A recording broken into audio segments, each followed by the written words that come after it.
Hello, my dear students. Welcome in this class. मैं भी कह रहा है आज आपके सामने जो चैप्टर हम लोगों ने पढ़ लिया, बच्चे काम पर जा रहे हैं, उसके क्वेश्चन आंसर से आज हम आपको जोड़ेंगे कि एक बार हम लोग विचार बनाएं कि आखिर वह कौन सी प्रमुख चीजें इस चैप्टर में हैं। तो आइए आज 3 क्वेश्चन जो बुक में है आपके, उन क्वेश्चनों पर एक संक्षिप्त चर्चा कर ली जाए। पहला क्वेश्चन आपके बुक में जो दिया है वो ये कि कविता की प्रथम 2 पंक्तियां, कोहरे से ढकी सड़क पर बच्चे काम पर जा रहे हैं, सुबह सुबह बच्चे काम पर जा रहे हैं। कवि क्वेश्चन कर रहा है कि कविता की इन 2 पंक्तियों को पढ़ने का विचार करने पर आपके मन मस्तिष्क में कौन से चित्र उभर रहे हैं। तो मेरे प्रिय छात्रों, जब भी आप इसका जवाब लिखोगे तो आप सोचो कि कोहरे से भरी सड़क पर सुबह सुबह बच्चे काम पर जा रहे हैं, इंडिकेट अपने आप आपको कर रहा है कि बच्चों का जो जीवन होता है, जब बच्चे अपने बालपन की अवस्था में एक तरीके से होते हैं, बालक होते हैं, तो उनकी उम्र अमूमन 14 साल से नीचे की। 14 साल तक के जो भी बच्चे होते हैं वे बहुत ही सुकोमल होते हैं। उनकी मनोभावनाएं भी कोमल होती हैं, विचार भी कोमल होते हैं, शरीर से भी कोमल होते हैं। ऐसे बच्चे यदि काम पर जा रहे हैं तो यह हमारे समाज की एक भयावह अवस्था की ओर संकेत कर रहा है। इस समाज की वो तस्वीर पेश कर रहा है जिसमें ऐसे मासूम बच्चों का समाज शोषण करता है, उनकी खुशियों को छीन लेता है। आपको इस प्रश्न का जब भी आप जवाब लिखोगे तो आपके पास इसका जवाब ये होगा कि प्रथम 2 पंक्तियों को पढ़ने के बाद हमारे दिल दिमाग में इन बच्चों के प्रति जो तस्वीर उभर रही है वो ये है कि ये सुकोमल बच्चे आर्थिक तंगी के शिकार हैं,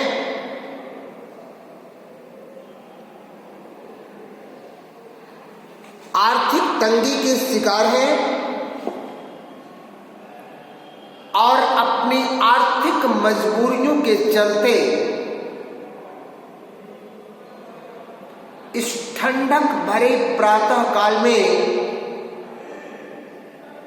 काम की तलाश में जा रहे हैं। ऐसे बच्चों की खुशियों पर उनकी आर्थिक तंगी के चलते एक ग्रहण सा लग गया है। ये आपके पहले प्रश्न का जवाब होगा।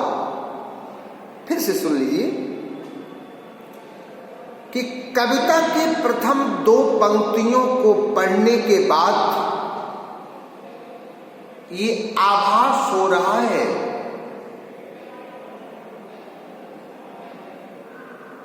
कि बच्चों का, सुकोमल बच्चों का जीवन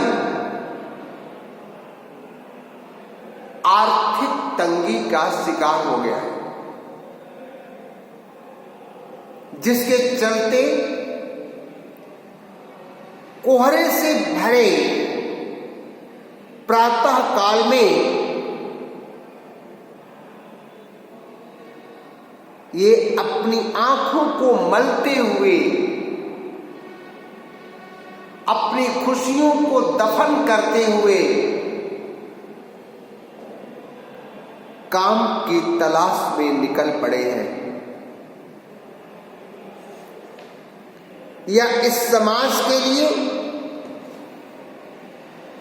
एक अत्यंत दयनीय स्थिति है। अब आइए हम क्वेश्चन नंबर 2 की तरफ चर्चा करें।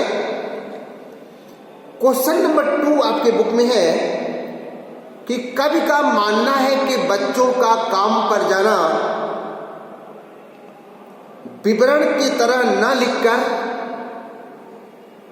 उसे प्रश्न के रूप में लिखा जाना चाहिए। ऐसा क्यों?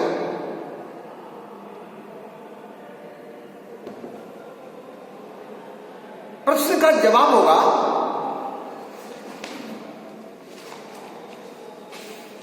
कि बच्चों का काम पर जाना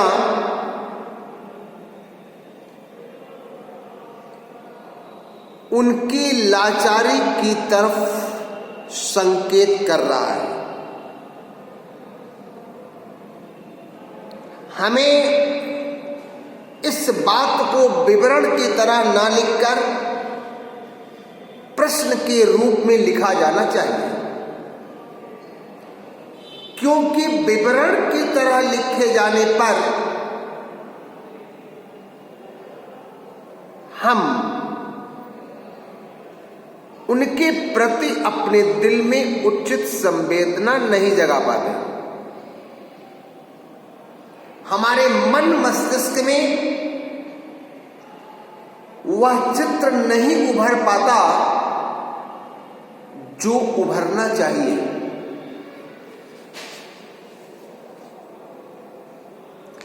बच्चे काम पर क्यों जा रहे हैं, इस बात को, किसी बात का वर्णन जब हम कर देते हैं, किसी बात का केवल यदि हम वर्णन करें तो वह बात अपनी गंभीरता को खो देता है। पहले इस पर थोड़ी सी चर्चा आप कर लीजिए। कोई चीज कहीं पर लिखी गई है और उस लिखी गई चीज को हम पढ़ रहे हैं, तो वह हमारे दिल में वह प्रभाव नहीं उत्पन्न कर पाता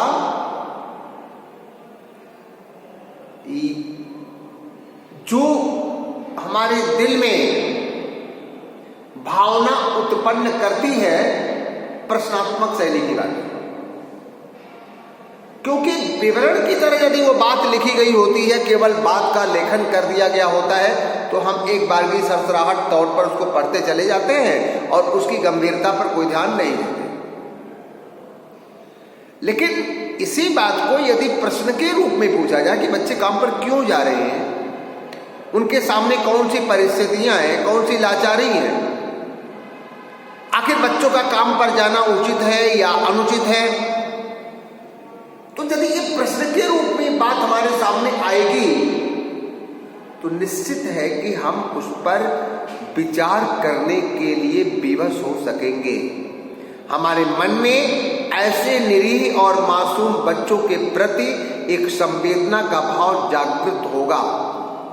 लेकिन इसी बात को यदि विवरण की तरह लिख करके हम किसी के सामने प्रस्तुत कर दें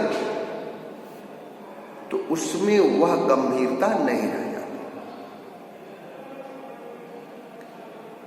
तो आइए, यदि इस प्रश्न का जवाब हमें लिखना हो तो हम ये लिख सकते हैं कि बच्चों का काम पर जाने की भयानक बात को विवरण की तरह इसलिए नहीं लिखा जाना चाहिए क्योंकि वह अपनी प्रासंगिकता खो देता है। हमारे मन मस्तिष्क पर वह छाप नहीं छोड़ पाता जो हमारे मन मस्तिष्क पर छोड़ना चाहिए। यदि हम इसी बात को प्रश्न के रूप में पूछें कि बच्चे काम पर क्यों जा रहे हैं, क्या उनके खेलने के सारे उपकरण, क्या उनके पढ़ने लिखने की सारी रंगीन किताबें, क्या उनके पढ़ने लिखने के शिक्षा के केंद्र विद्यालय और मदरसे उनके लिए समाप्त हो गए? क्या घर आंगन मैदान बागीचे ऐसे बच्चों के लिए समाप्त हो गए जो बच्चे काम पर जा रहे हैं सुबह सुबह? तो ऐसे प्रश्न हमारे मन मस्तिष्क पर एक छाप छोड़ते हैं, वे हमें कुछ सोचने के लिए विवश कर देते हैं। इसलिए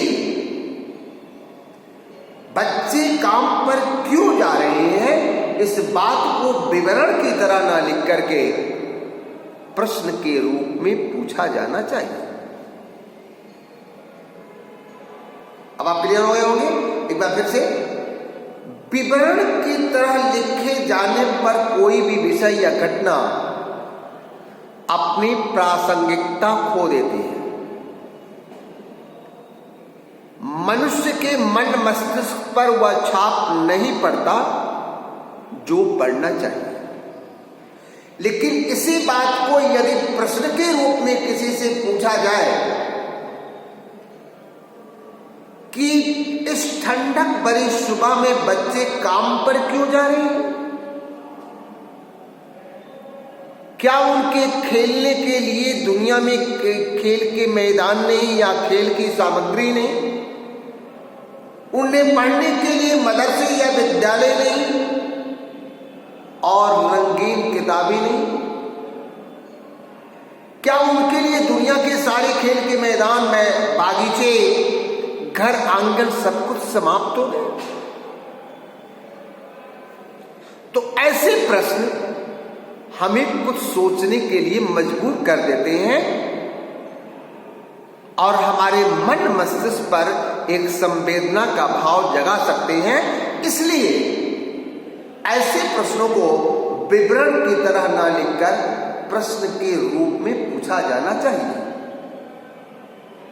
अब आइए, आपका तीसरा क्वेश्चन है, सुविधा और मनोरंजन के उपकरण से बच्चे वंचित क्यों हैं?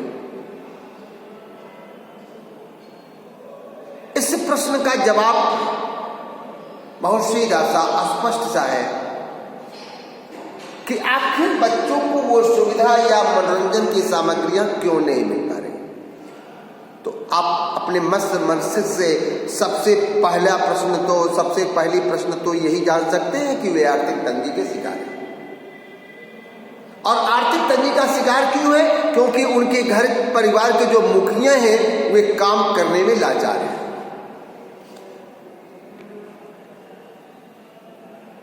परिवार आर्थिक समस्याओं से जूझ रहा है।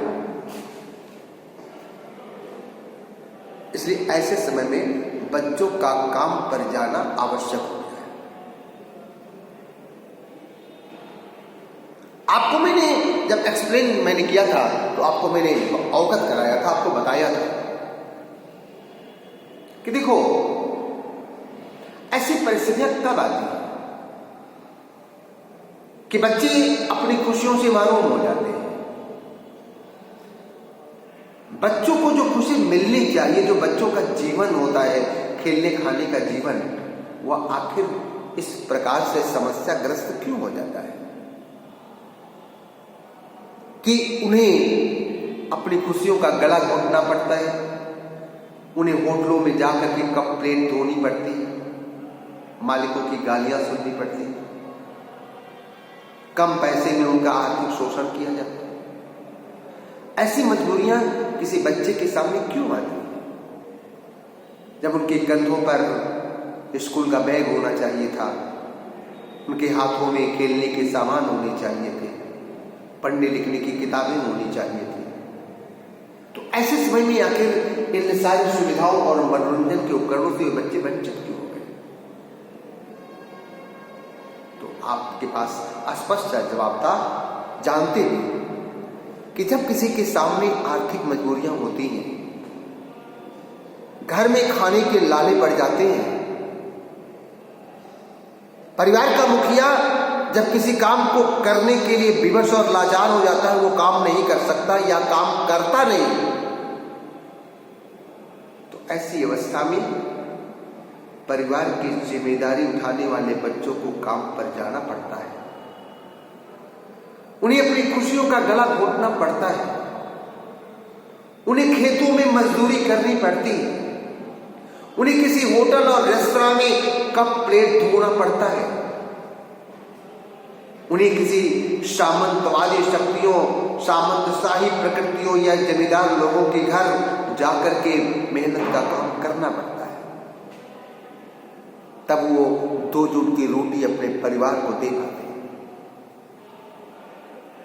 और ऐसे बच्चों का जीवन दुश्वारियों का शिकार हो जाता है। इसीलिए वे सुविधा और उपकरण के सारे साधनों से वंचित हो जाते हैं। तो यदि ये प्रश्न आपके सामने आए तो बड़ी भावनात्मक का आपका स्टेटमेंट हो सकता है, आपका जवाब हो सकता है। आप लिखोगे, सुविधा और मनोरंजन के उपकरणों से बच्चे वंचित इसलिए हैं क्योंकि उनके घर का मुखिया किसी न किसी कारण से काम पर जाने से लाचार है। या तो वो अपंग है, या तो शराब के नशे में चूर है, या अन्य उसके सामने कोई मजबूरियां हैं जिसके चलते वह काम पर नहीं जाना चाहता या नहीं जा पा रहा। ऐसे समय में आर्थिक दुश्वारियों के चलते या 2 जून की रोटी के लालच में इन मासूम बच्चों को काम पर जाना पड़ता है। ऐसी दशा में वे सुविधा और मनोरंजन के उपकरणों से वंचित रहते हैं। अगेन, सुविधा और मनोरंजन के उपकरणों से बच्चे वंचित इसलिए हैं क्योंकि वे आर्थिक तंगी के शिकार हैं। और इसका सबसे प्रमुख कारण यह है कि उनके परिवार का मुखिया या तो अपनी अपंगता के चलते, या तो शराब के नशे में चूर रहने के कारण, या अन्य किसी कारण से काम पर जा नहीं पाता। ऐसे समय में 2 जून की रोटी का प्रबंध करने के लिए इन छोटे छोटे मासूम बच्चों को अपनी खुशियों का गला घोटना पड़ता है, अपना बालपन अंधकार में डालना पड़ता है और काम पर जाना पड़ता है। इसी कारण वे सुविधा और उपकरणों के साधनों से वंचित हो जाते हैं।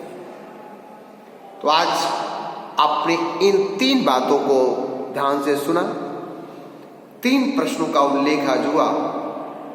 शेष अन्य प्रश्नों पर हम आपसे अगली क्लास में चर्चा करेंगे। तब तक के लिए मुझे आज्ञा दीजिए। नमस्कार।